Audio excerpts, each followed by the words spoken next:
Wayanad പഞ്ചാരക്കൊല്ലിയിൽ വനമന്ത്രി K ശശീന്ദ്രനെതിരെ വലിയ തരത്തിലുള്ള പ്രതിഷേധങ്ങൾക്കാണ് അല്പസമയം മുമ്പ് നമ്മൾ സാക്ഷ്യം വഹിച്ചത്. മന്ത്രി എവിടെയായിരുന്നു? കടുവയുടെ ആക്രമണത്തിൽ ഒരു സ്ത്രീ കൊല്ലപ്പെട്ട് 3 ദിവസം പിന്നിടുമ്പോഴും മന്ത്രി എന്തുകൊണ്ട് അവിടെ എത്തിയില്ല? രാധയുടെ കുടുംബാംഗങ്ങൾ എന്തുകൊണ്ട് സന്ദർശിച്ചില്ല? യാതൊരു തരത്തിലുള്ള പ്രതികരണം എന്തുകൊണ്ട് നടത്തിയില്ല? തുടങ്ങിയ ചോദ്യങ്ങൾ ഉന്നയിച്ചുകൊണ്ടാണ് വയനാട് പഞ്ചാരക്കൊല്ലി പ്രദേശവാസികളുടെ പ്രതിഷേധമുണ്ടായിരുന്നത്. അവിടെ ഇപ്പോൾ സർവകക്ഷി യോഗം പുരോഗമിക്കുകയാണ്. മന്ത്രി കെ ശശീന്ദ്രന്റെ നേതൃത്വത്തിൽ സർവകക്ഷി യോഗം പുരോഗമിക്കുകയാണ്. അഭിജിത്ത് മുഴക്കുന്ന് ചേരുന്നുണ്ട് വിശദാംശങ്ങളുമായി. അഭിജിത്ത് ഇപ്പോൾ ഉള്ളത് പ്രിയദർശിനി എസ്റ്റേറ്റിന്റെ സമീപമാണോ? അവിടെയാണോ ഇപ്പോൾ മന്ത്രി കെ ശശീന്ദ്രൻ സർവകക്ഷി യോഗം വിളിച്ചിട്ടുള്ളത്? എന്തൊക്കെയാണ് അവിടെ നിന്നും നൽകാനും കഴിയുന്ന ഏറ്റവും പുതിയ വിവരങ്ങൾ?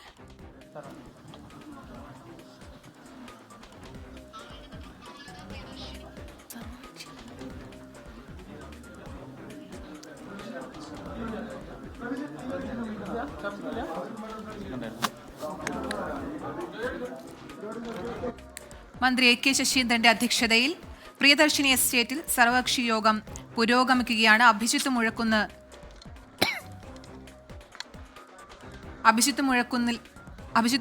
ചേരുന്നുണ്ട്. അഭിജിത്ത്, സർവകക്ഷി യോഗം ആരംഭിച്ചു. അഭിജിത്ത്,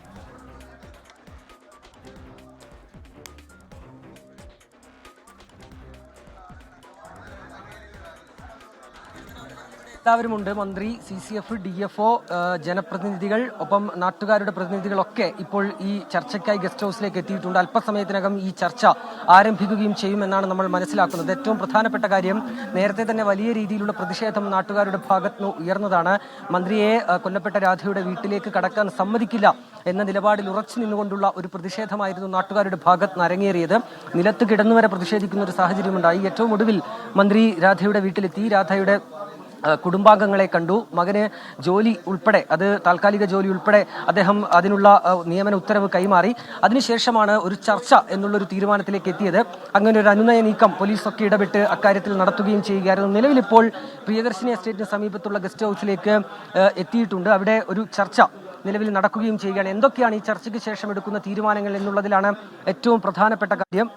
ഒരുപക്ഷെ ഈ നാട്ടുകാർക്ക് തങ്ങളുടെ ആവശ്യങ്ങൾ അവതരിപ്പിക്കാനുള്ള ഒരു വേദി കൂടിയാണത്. കാരണം പലതവണ അവർ പറഞ്ഞതാണ് എന്തുകൊണ്ടാണ് വനമന്ത്രി ഇവിടേക്ക് എത്താത്തത്, തങ്ങളുടെ പ്രശ്നങ്ങൾ കേൾക്കാത്തത് എന്നതടക്കമുള്ള കാര്യങ്ങൾ ഈ നാട്ടുകാരുടെ ഭാഗത്ത് നിന്ന് പലതവണ ഉയർന്നതാണ്.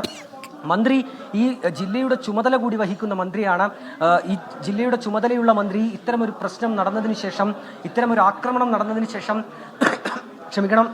ഇത്രയും ദിവസം ഇവിടേക്ക് എത്താൻ എന്താണ് വൈകുന്നത് എന്ന ന്യായമായ ചോദ്യം ഈ നാട്ടുകാരുടെ ഭാഗത്ത് നിന്ന് ഉയർന്നൊരു സാഹചര്യമുണ്ടായി.